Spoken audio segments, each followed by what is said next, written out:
इस बीच एक बड़ी खबर बता दें, संभल हिंसा से जुड़ी बड़ी खबर है। हिंसा में घायल युवकों के परिजनों का आरोप, अज्ञात तुर्क मुस्लिम उपद्रवी पर गोली मारने का आरोप लगाया। घायल युवक के परिजनों ने दर्ज करा केस। मुरादाबाद के पाक बाड़ा थाने में केस दर्ज। मुरादाबाद पुलिस ने संभल कोतवाली में केस किया ट्रांसफर।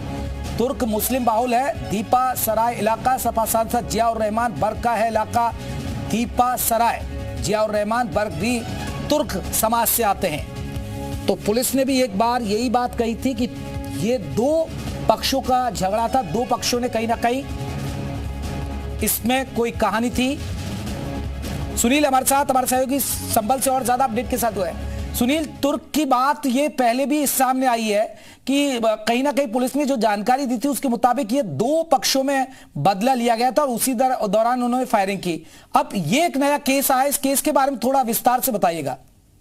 देखिए, मैं आपको बता दूं, संभल में 24 तारीख को हिंसा के मामले में एक बसीम नाम का युवक उपद्रवी की गोली से घायल हुआ था, जिसका मुरादाबाद में इलाज चल रहा था।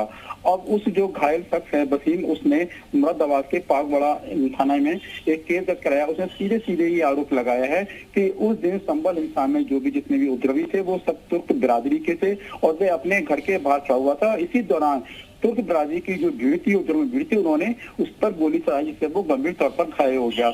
और सीधी तरीके बिल्कुल स्पष्ट तौर पे उसने जो अपने यहाँ पर इसमें शिकायत दर्ज कराई है। एफआईआर में इस बात का उल्लेख किया है कि वो जिस समय अपने घर पर खड़ा था उस समय तुर्क बिरादरी की भीड़ जो थी गोलीबारी कर रही थी, हिंसा कर रही थी, पत्थरबाजी कर रही थी और उसी में भीड़ में शामिल एक तुर्क बिरादरी के शख्स ने उन पर गोली चलाई थी।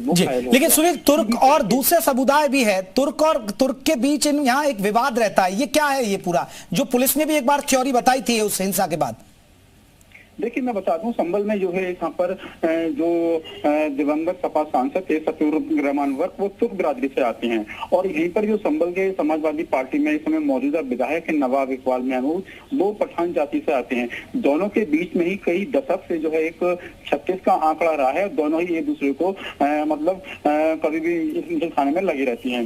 इसी बीच में जब भी लोकसभा का चुनाव होता है, विधानसभा चुनाव होता है, तो सपा विधायक जो है सांसद के आते रहे हैं और सांसद इनके आड़े आते रहे, मतलब हमेशा 36 का आंकड़ा। बिल्कुल बिल्कुल। सुनील, आप विधायक किस बिरादरी से आते हैं?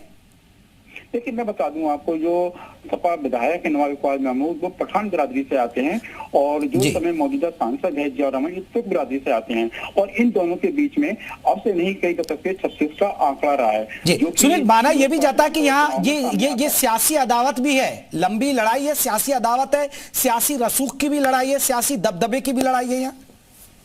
जी हाँ, मैं ये बता दूं आपको, संभल में अपना दबदबा कायम करने के लिए, कुछ सियासी दबदबा कायम करने के लिए, इसके लिए दोनों पहले भी आमने सामने आते रहे और खुलकर एक दूसरे का विरोध करते रहे। लेकिन बड़ी बात ये जो इसमें एक घायल शख्स वसीम के द्वारा जो एफआईआर दर्ज कराई गई है, उसमें बिल्कुल उसने स्पष्ट उल्लेख किया है कि जो उपद्रवी थे, भीड़ थी और जिनमें शामिल युवक थे, वो सिर्फ तुर्क बिरादरी के लोग थे और वही लोग गोलीबारी कर रहे थे और उन्हीं की गोली से ही वह घायल हुआ है। चलिए सुनील, आप बने रहे। बड़ी खबर आपको बता दें, तुर्क मुस्लिम उपद्रवी पर गोली मारने का आरोप है और तुर्क और पठानों के बीच यहां लड़ाई होती है। घायल युवक के परिजनों ने दर्ज केस भी करा दिया है, तो पुलिस ने भी इस बात की कही थी। और सुनील, बहुत बहुत शुक्रिया तमाम अपडेट हम तक पहुंचाने के लिए। तो तुर्क और पठान की बात आई थी कि देखिए, तुर्क और पठान दो पक्ष वहां आपस में भिड़ गए थे उस दौरान और एक दूसरे पर गोलियां बरसाई।